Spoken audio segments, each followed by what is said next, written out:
I don't feel like there's really an easy way to tell somebody to go home. So I will say this to you, from one creative to the next this year: go home. Go home. If our creative life is a house and you're anything like me, then we have spent all last year and far too much time at everybody else's house. I was building everybody's dreams last year. In the name of stability, adulthood, gotta work, gotta eat, got a wife, got a dog, got a mama, got family, I get it. When I think about everything that I built last year, at the end of the day, it wasn't mine. Go home. 6 p.m., 2 hours before my bedtime, 8 p.m.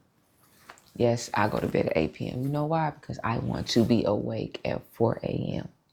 Why? Because I want to have a whole day before anybody else wakes up and asks me for anything. I want to have my own day before my first responsibility. What is the first responsibility? The first moment in your day that doesn't belong to you, I like to call that the first responsibility. So what I've done is I've protected 4 hours before my first responsibility to do what? To prioritize my creative energy, right?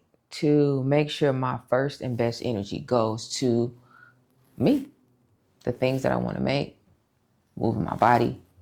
It's all really just like this experiment that I've been calling this the M experiment. Daily moving, weekly making, monthly meaning, quarterly mastery, and yearly monetization. I've been testing this on myself for maybe the last 2 or 3 weeks, and it is changing my life. If I liken my creative life to a house, then I spent my entire year last year at everybody else's house, helping them move their furniture, helping them move their futures, designing worlds that I can't even sleep in, hanging their dreams up on the wall, right? While mine was in the box at the door. And by the time I got to my own house, the lights was off. It was cold, it was dusty, it wasn't lived in. There was no rhythm, it didn't feel warm, it didn't feel like mine. It was stale.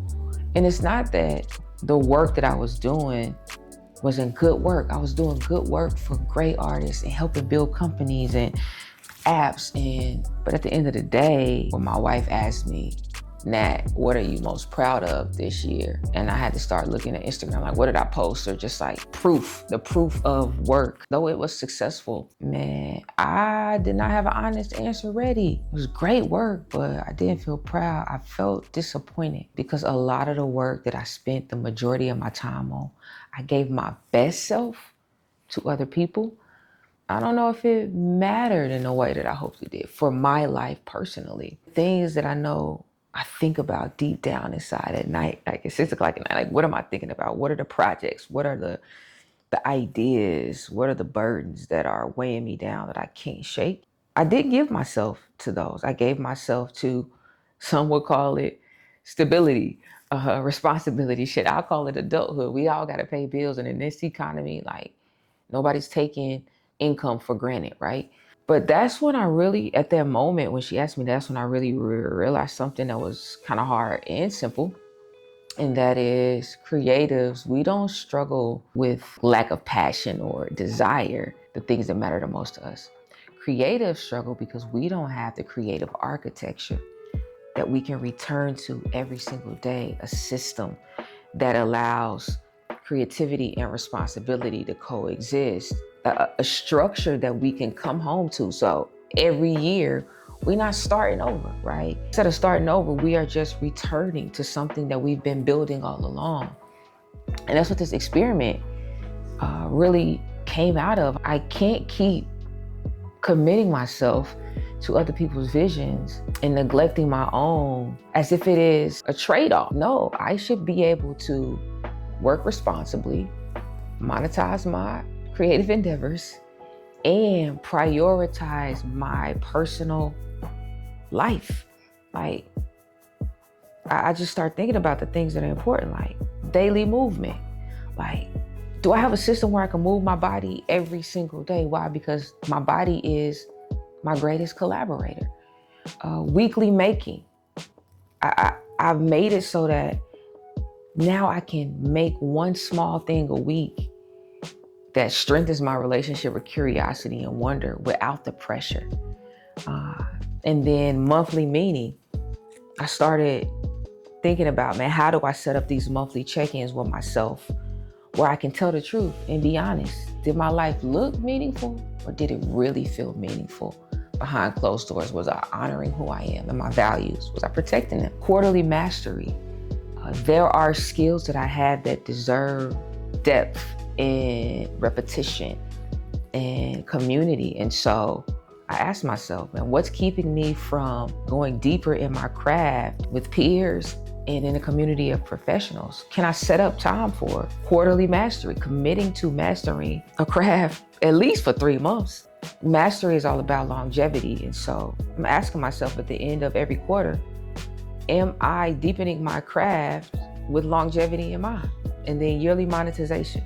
Listen, struggle is not a strategy, and survival is not a life I want to romanticize. I must ask myself right now, do I have a primary source of income that can meet my essential needs? One that I can commit to for the next year without self-betrayal. And when I step back and I looked at my life and I asked myself those questions and I'm like, all right, I need a world where daily moving my body, weekly making, monthly meaning, quarterly mastery, yearly monetization. This feels like a life I can stay inside, and less like somebody else's house or like a hotel. Because if you ain't out building somebody else's dreams, maybe you're not even just handling your own in the way that your world and the things that you've been given deserve. Intention, devotion. Sometimes I felt like my creative life felt like a hotel.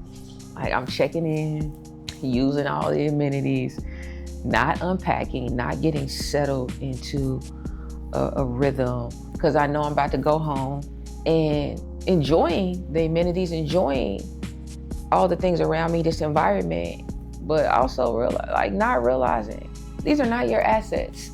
You are borrowing this moment in this space from somebody else. And it made me just really commit to, man, Nat, you gotta stay at home.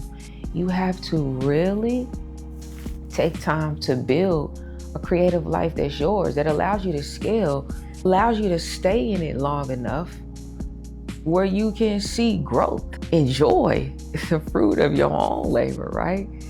And so I have been just doing this M experiment, that's what I've been calling it, this framework for the sustainable creative life. I've been doing this since the top of the year, every single day.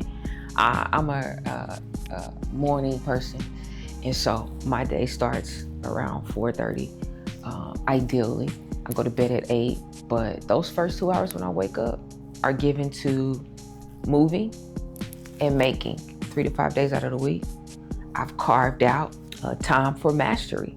Made sure I had peers who will not only not keep me accountable, but peers who will be in process with me, and professionals who will provide perspective. 3 to 5 days a week for 1 hour a day, I'm in mastery. And I hold it like an obligation, not like an option. Because sometimes we be wanting professional results from hobby habits. You know, I believe that our creative lives can be more spacious, more expensive, more honest. That there's more than just survival and getting by. And we don't just stumble into that. If you keep finding yourself year after year with amazing ideas that are not getting done, and trust me, you're like, if you're creative and you got ADHD, that's me. Tippy top, capital ADHD. I get it. Even with the best medicine and intentions, if you do not have a system that you don't even have to think about, it's just there, it's set in stone, that you can return to every day, you'll just be a great creative who had good ideas today. And so, with those things in mind, I want to encourage you to go home. And if you don't have a home, go to the place that is yours. Return to the work that is yours, the dream that is yours, the space that is yours, and build a creative life that feels good. a creative life that supports not only who you are, but who you are becoming, and doesn't crumble when the seasons change, that can pivot when you need to pivot. Build a system.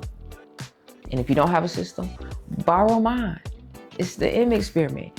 You can borrow it, test it out. I only been testing it for 3 weeks now. So if you don't like it, don't do it. It's fine. But yeah, if you need a place to start, I think this is an amazing place to start, because you don't have to figure it out. You just start here.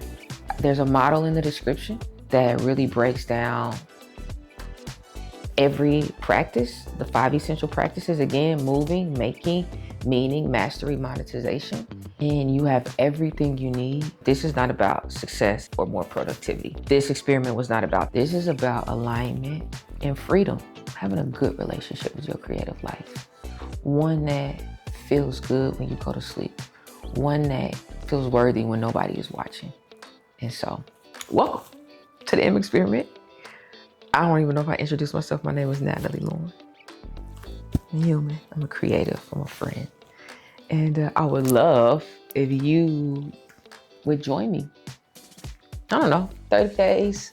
I mean, you at least gotta, it's really a year-long experiment, but at least 30 days or something, you know. We'll go from there.